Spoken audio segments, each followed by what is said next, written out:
So I really like incorporating ab wheel movements. So whether it's using an actual ab wheel, whether it's using a Swiss ball, whether it's using a TRX, anything like that where we can get essentially an extended lever plank. That's the way that I like to think of an ab rollout, is just a long lever plank where you're actually dynamic in that movement. So the difficulty there is that it's just a very, very hard movement for a lot of people to maintain positioning on, especially once you get into those fully extended positions and your low back starts to become compromised, your abs aren't strong enough, your upper body, your trunk just start to destabilize. So we're gonna go through a couple really easy regressions for an ab wheel that I don't think a lot of people really understand how to do. And then quick progressions as well for people that can master a traditional ab wheel. So the first one is going to be a banded at the waist ab wheel, and it's just gonna be a quick regression. So what we're gonna do here is loop a band around a higher object like that, loop it around your waist.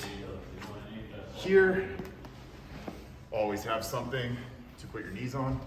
And then from this point, that band is actually gonna assist you out of the bottom. So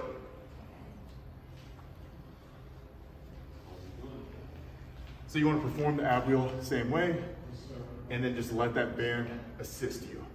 So nice and slow. Easy enough. So then, don't get snapped in the face while doing this. Second one is going to be actually limiting your range of motion. So the hardest part of any kind of ab rollout is that end range, where you're gonna be fully extended. That's where you're gonna have the most compromising positions. So if you can actually have something as a buffer and stop at the end of your natural range of motion where you can maintain that rigidity, that's gonna be a good endpoint, and you can actually progress further by slowly pushing that range of motion out and out and out until you can get a full ab wheel. So we can do the same thing there, just have this artificial stop.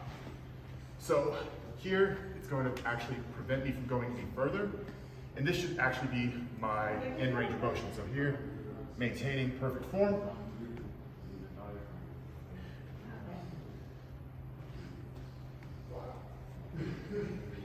So, obviously that's not a lot of range of motion, but for a lot of people, that's gonna be about the extent of what they're gonna be able to get. So, now on to progression. So, the easiest way to actually progress an ab wheel is to manipulate the tempo. So, I like to add pauses in the full extension position.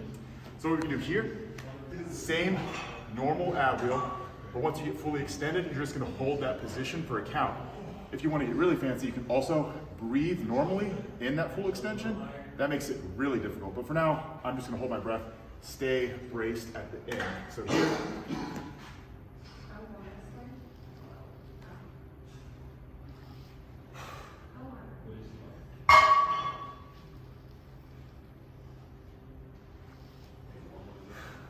you can actually see me shake. All right, so the last one, we're gonna go quadruped. So knees hovering off, but what we're gonna do is we're gonna get full extension. Once we get all the way out, we're gonna perform that eccentric with knees hovering, drop the knees, and then come back in as we would a normal ab rollout. So here, knees hovering, extend, drop, back in. So try and get as far as you can. Not everybody's gonna be able to get fully extended. So here, knees hovering, drop, and then back in. Oh, fucking sweating.